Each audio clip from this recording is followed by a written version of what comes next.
Bread toast custard எப்படி பண்ணுறதுன்னு பார்க்கலாமா? அதுக்கு 2 பிரெட் ஸ்லைசஸை பட்டர் போட்டு டோஸ்ட் பண்ணிக்கலாம். இதுக்கு நான் 300 ml பால் எடுத்திருக்கேன். 300 ml பால் வந்து நான் காய்ச்சி வச்சுருக்கேன், ஏற்கனவே காய்ச்சி வச்ச பால். இப்போ 2 பிரெட்டும் டோஸ்ட் பண்ணியாச்சு. 150 பால் எடுத்து அந்த பேனில் ஊற்றி நல்லா கொதிக்க விட்டு நல்லா சுண்ட விடுங்க பால். அதுக்கு இடையில 1 ஸ்பூன் கஸ்டர்ட் பவுடரை மில்க்கு சேர்த்து கரைச்சி தனியாக வச்சுக்கலாம். இப்போ பால் நல்லா சுண்டி வந்துட்டு பால்கோவா பதத்து வந்துட்டு இப்போ ஒரு ஸ்பூன் நாட்டு சக்கரை சேர்த்துக்கலாம்.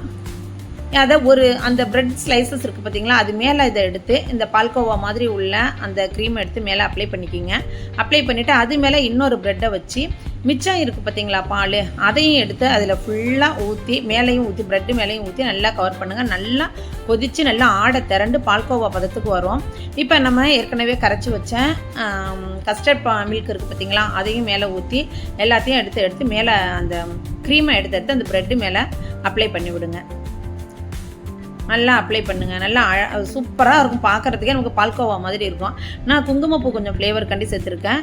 நட்ஸு கொஞ்சம் பொடி பண்ணி, பிஸ்தா முந்திரி பாதாம்லாம் கொஞ்சம் பொடி பண்ணி மேலே சேர்த்துக்கலாம். இவ்வளோ தாங்க, ரொம்ப சிம்பிளாக இருக்கும், பட் அவ்வளோ டேஸ்ட்டாக இருக்கும். நிச்சயமாக ஈவினிங் ஸ்நாக்ஸாக ஸ்கூல் விட்டு வரவங்க குழந்தைங்களுக்குலாம் செஞ்சு கொடுங்க. எப்படி இருக்குங்கிறத கமெண்ட் பண்ணுங்கள். அது மட்டும் இல்லாமல் சாந்தி சாண்டல் விலாக்ஸை சப்ஸ்கிரைப் பண்ணுங்கள்.